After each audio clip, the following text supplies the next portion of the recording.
Pag pumunta kayo sa PGH ngayon, iiyak kayo. Katulad nung nangyari nung pagpunta ko doon. Kasi nung panahon ni PRRD, ang ganda-ganda. 100 million binibigay. Ito ngayon, yung PhilHealth, ginalaw. Diba? So ano ibig sabihin na pag pumunta kayong PGH, nakaratay ang mga kababayan natin, pinakamahihirap. Nandun sila sa corridor. Yung iba nangingisay pag nagsisisure. Kasi wala na talaga. Hindi ginawang priority ito. Ninakawan nitong kongresong ito ang pinakamahihirap nating mga kapatid at ninanakaw nila sa atin ang mga yung bright future ng mga anak natin at ng bansa natin. Napakababoy ng kongresong ito. This is the worst Congress headed by the worst Speaker of the House. Hayagan kung magnakaw sa Pilipino. Hindi na nahiya. Tapos nakikipagkuntsabahan pa sa CPP, NPA, NDF. This is a pattern. Yung pagnanakaw sa Pilipino ng kongresong ito na hindi na natin ito pwedeng pabayaan. Kasi pag pinabayaan natin ito, anong itinuturo natin sa mga anak natin? Ito yung sinasabi natin, we are not Filipinos for nothing. Hindi tayo papayag na sasalingin tayo ng ganito, na mga kurakot, na mga binigyan natin ng tiwala natin, na tinatraidor tayo ng ganyan. The worst budget. Diba? Ang sinasabi nila sa atin, kayang-kaya namin kayong babuyin. Pero ang sinasabi natin ngayon dito sa kasong ito, hindi pwede. Hindi ninyo kayang gawin yan sa Pilipino.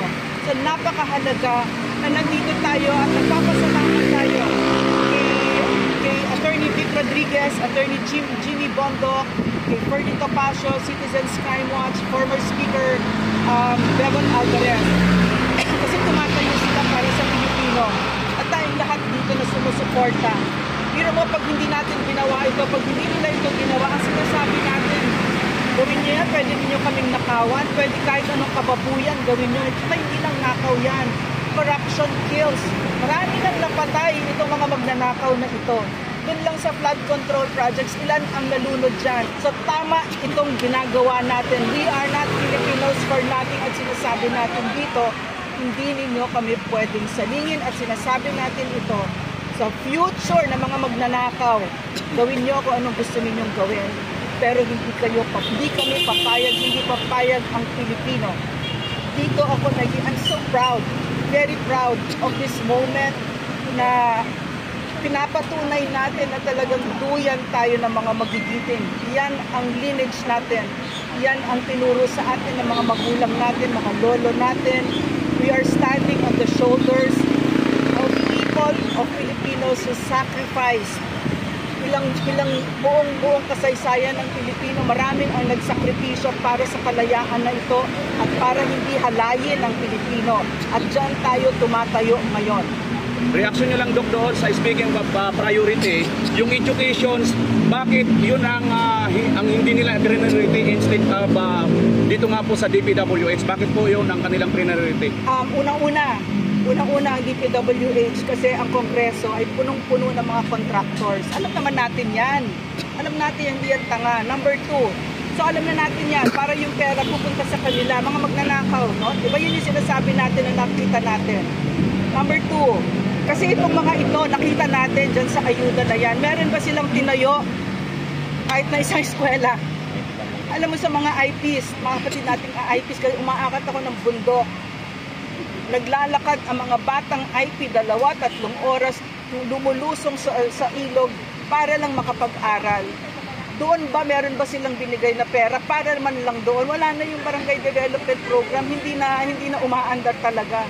So, ibig sabihin, bakit nila ginagawa yan? Kasi itong mga ito, gusto nila mangmang ang Pilipino. Gusto nila naglilimos tayo. Gusto nila ang loyalty natin sa kanila. Gusto nila, pag tinapunan tayo ng pera naman natin, magpapasalamat tayo sa mga hayop na yan. Diba? So, yan ang gusto nila. Hindi tayo papayag dyan. Pera natin yan.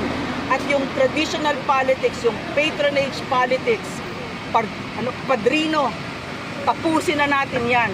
Ang gusto natin maging bansa parang Singapore, na pag-iwanan na tayo yung sinabi ni Vice President, na pag-iwanan na tayo ng kahit mga kapitbahay natin, mga kapatid natin na nasa ASEAN.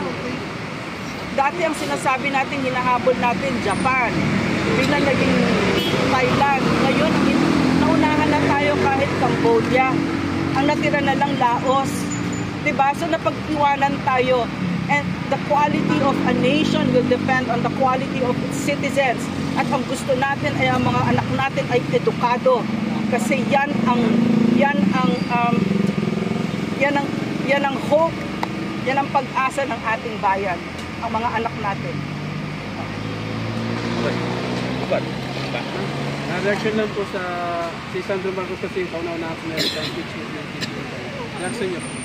Si Sandro, so itong yung tatay niya, so, at saka yung binigay niyang rason, dapat sinabi yung itatapon yung bangkay ng lodo niya. So in other words, personal vendetta. Hindi pala, at saka si Sandro, sino ba yan? Sino ba siya? Alimores lang yan ni Martin Romualdez, nagabigay lang yan ng kape, bigla naging deputy, majority floor leader. Sino siya? Senior pa. Yeah, and senior deputy. And everything that he has, like his father who's a loser like he is, everything that he has was given to him. Wala silang na-prove dahil lang sa apelyido na yan na sana magmula ngayon hindi na makakabalik sa gobyerno yung mga yan. So yung Sandro Marcos na yan, ano bang nagawa niya sa buhay niya para maging ganyan siya? Yan ang naging kongreso natin. Dahil lang sa mga apelyido ng mga magulang nila. Pero marunong ba magsilbi yan? Hindi. Ang alam niya ni Sandro mag-party at mag-monopolize ng vape industry. Diba? Yan. At ano pa yung sinasabi niya? Halatang halata na yung sinasabi ng tatay niya na dinipensahan agad ng tatay niya yung impeachment. Yung president na yan, sinasabi niya, he has nothing to do with the impeachment. And yet right away, siya yung nagdedepensa. Diba? At ito namang parang yung ginawa niya doon sa budget. Wala naman siyang pakialam doon eh. Hindi naman siya kongreso pero agad-agad nagdepensa siya. Si PRRD daw was lying. Napahiya siya.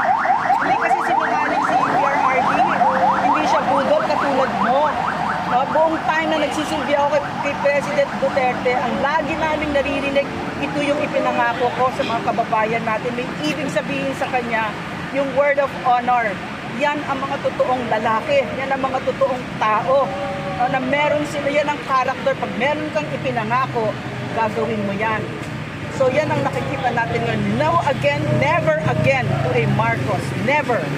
Dok, pahabol na lang. Reaction nyo doon sa press conference ni VP Sara na sinabi niyang God save the Philippines. Yes, God really save the country. We are in a very dark, napakadilim na kabanata ng ating kasaysayan na kung saan komunista na tayo, mga kapatid. Ang nagpapaandar ng gobyerno ngayon ay ang CPP, NPA, NDF. Akala ni Martin Romualdez, ni Bongbong Marcos na pakikipag-alyado nila sa CPP, meron silang attack dogs at kontrolado nila. Hindi nila nakikita, yung nakikita ko na maliwanag, puppet lang sila.